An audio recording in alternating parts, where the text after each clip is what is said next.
역대 가장 생생하고 정교한 디데이 묘사로 시작하는 제작비 6,500만 달러의 영화 라이언 일병 구하기.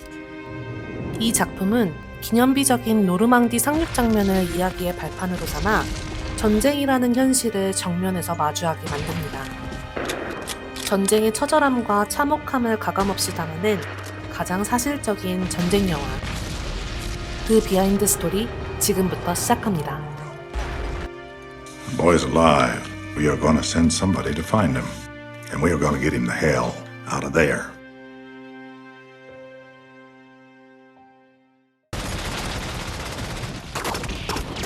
라이언 일병 구하기는 전쟁을 설명하려 들지 않습니다. 음악은 거의 사라지고 총성, 비명, 파도 소리만이 화면을 채우죠.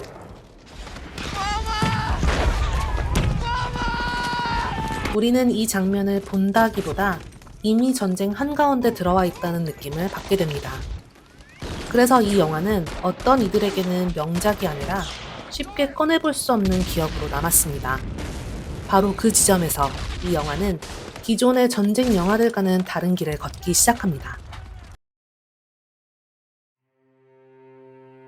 개봉 당시 미국에서는 실제 참전 용사들을 위한 PTSD 상담 전화가 개설됐습니다.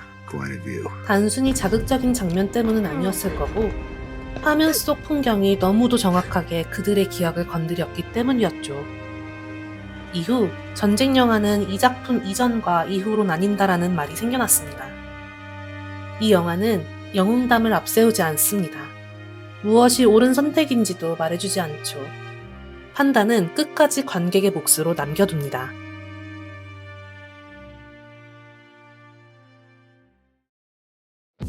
전체 촬영 기간은 8주 남짓. 그중 스필버그 감독은 영화 초반 25분이 넘는 오마하 해변 상륙 시퀀스에만 4주를 사용하며 중요한 결정을 내립니다. 전쟁 영화라면 당연히 존재했을 스토리보드를 거의 사용하지 않은 겁니다. 일반적인 촬영이 일정과 장소에 따라 장면을 쪼개 찍는 방식이라면 이 장면은 바다에서 시작해 능선까지 올라가는 시간의 흐름을 그대로 따라갑니다. 전쟁은 계획대로 흘러가지 않는다고 믿었기 때문이죠. 카메라는 실제 종군 기자가 찍은 사진을 참고해 병사의 시선 높이로 내려옵니다. 스필버그 감독은 카메라 감독을 대신해 본인이 직접 카메라를 들고 찍는가 하면 90%가 넘는 해변 상륙 시퀀스에 삼각대 대신 무거운 카메라를 들고 찍는 핸드헬드 장면을 택했죠. 그 말은 병사들이 상륙정에서 바다로 뛰어들 때 카메라도 함께 바다로 들어갔다는 소리입니다.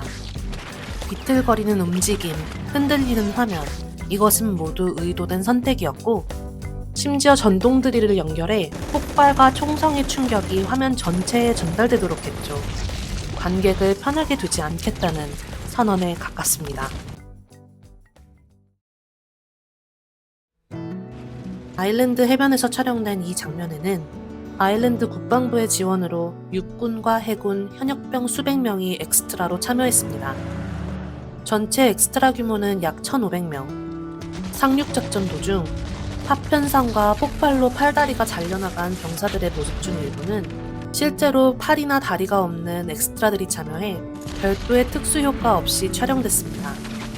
화면이 잔인하게 느껴졌다면 그것은 연출이 아니라 현장을 그대로 받아들인 결과였습니다.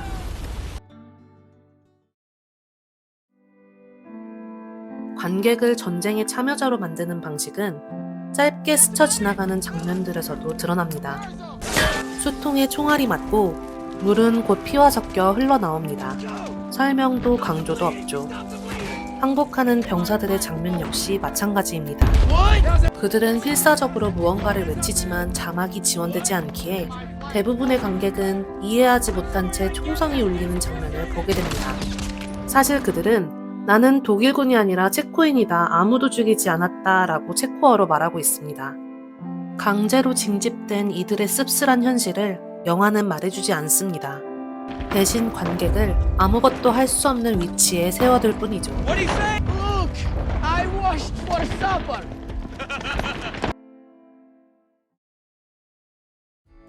사실 이런 현실감은 촬영이 시작되기 전부터 이미 만들어지고 있었습니다. 촬영 열흘 전 배우들은 해병대 출신 군사고문 데일다이가 이끄는 혹독한 군사훈련에 참여합니다. 새벽 기상, 군장 메고 8km 달리기, 축축한 담요 아래에서 하루 3시간 남짓한 수면, 반복되는 구령과 욕설 속에서 열흘 동안 배우들의 표정은 빠르게 변해갑니다. 촬영에 들어갔을 때 화면에 보이는 초췌한 얼굴과 깊은 다크서클은 분장이 아니었죠. 그 상태 그대로 전장에 투입된 겁니다. 여기서 흥미로운 사실 하나. 이 혹독한 훈련을 이끈 군사고문 데일다이는 영화 속에서도 등장합니다.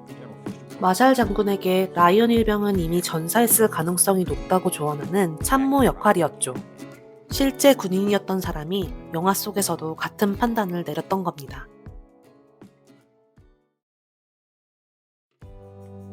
단 한 사람, 라이언 역할을 맡은 맷 데이먼은 이 훈련에서 제외됩니다. 감독은 소대원들과 같은 시간을 보내지 않게 하기 위해서 의도적으로 그를 분리했습니다.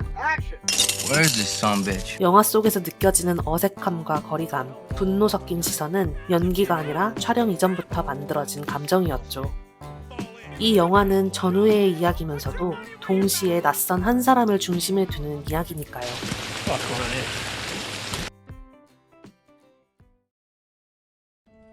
흔히 이 영화는 디테일들이 설명되지 않은 고증의 집합체로 불립니다. 오마하 해변의 바다가 붉게 보였다는 수많은 참전 용사들의 증언, 그리고 실제 상륙작전이 밀물이 아닌 썰물에서 진행됐던 이유 역시 마찬가지입니다. 독일군이 설치한 장애물과 텔러마인이라고 하는 대전차 지뢰를 피하기 위해 연합군은 썰물을 선택했고, 그 선택은 병사들을 완전히 노출시키며 더 많은 사상자를 낳았습니다. 또 영화 곳곳에 등장하는 쓰러진 솥대는 퇴각하던 독일군이 적에게 식량을 남기지 않기 위해 가축과 물자를 파괴했던 이른바 초토화 전술의 흔적입니다. 영화는 이 모든 것을 말하지 않습니다. 다만 실제 고증을 바탕으로 그대로 화면 속에 남겨두며 관객이 전쟁을 직접 겪게 만듭니다. 소대원들의 몸짓에서도 디테일은 이어집니다. 저격수 잭슨의 손톱에 남은 멍, 이른바 게런드 덤.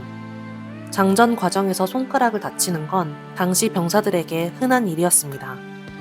또 밀러 대위가 포로 처분을 고민하며 전사한 동료의 무덤에 꽂힌 총을 적군이 다시 사용할 수 없도록 조치하는 장면, 그리고 잭슨이 여기서 무의식적으로 취하는 라이플 슬링 자세는 총기를 몸에 고정해 안정적인 사격을 돕는 군사용 동작입니다. 반복 훈련으로 몸에 밴 행동을 통해 이 영화가 얼마나 치밀한 고증 위에서 만들어졌는지를 잘 보여주죠.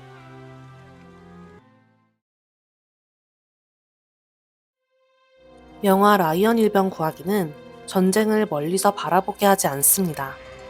잠시나마 관객을 그 안에 세워두죠.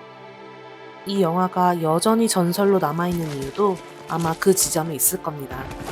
전쟁을 보여준 영화가 아니라 전쟁을 기억하는 방식으로 바꿔버렸기 때문입니다.